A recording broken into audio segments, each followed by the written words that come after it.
अस्सलाम वालेकुम नाजरीन, आज हम बात करेंगे सुल्तान अलादीन के बारे में, कैसे इसका खात्मा होगा और साथ ही इसकी मां का कैसे खात्मा होगा, इसके बारे में आज हम बात करेंगे। और ऐसी क्या वजह बनी जिसकी वजह से सालवी का ये कहना था कि असल खतरा सुल्ताना है, इसके बारे में बात करेंगे। लिहाजा ये सब जानने के लिए वीडियो को आखिर तक देखेगा और हमारे चैनल को सब्सक्राइब करके साथ में लगे बेल आइकन का भी ऑन कीजिए ताकि आप लोगों को हमारी हर एक वीडियो का नोटिफिकेशन मिल सके।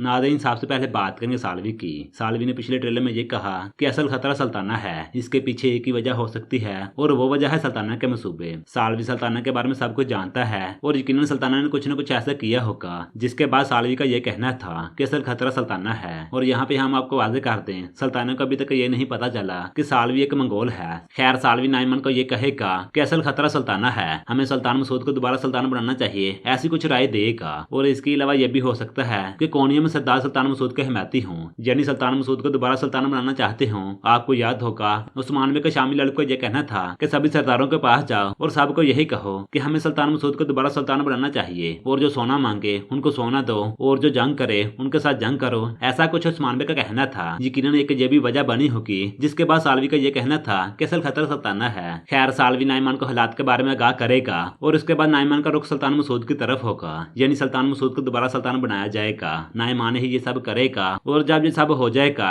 उसके बाद सुल्तान अलादीन को खत्म कर दिया जाएगा, या तो पहले मार दिया जाएगा या फिर बाद में फांसी दे दी जाएगी। उसके बाद सुल्ताना का भी खात्मा होगा और ये भी हो सकता है कि सुल्ताना का खात्मा नाइमान करे, या फिर ऐसा भी हो सकता है कि उस्मान भाई करें। खैर, इसके बारे में आपकी क्या राय है? आप लोगों की जो भी राय हो आप लोग अपनी राय लाजमी दीजिएगा। नाज़रीन, ये थी आई की हमारी वीडियो। पसंद आए तो लाइक कीजिए और अपने दोस्तों से शेयर कीजिए। मिलते हैं फिर अगली किसी वीडियो में। अस्सलाम वालेकुम।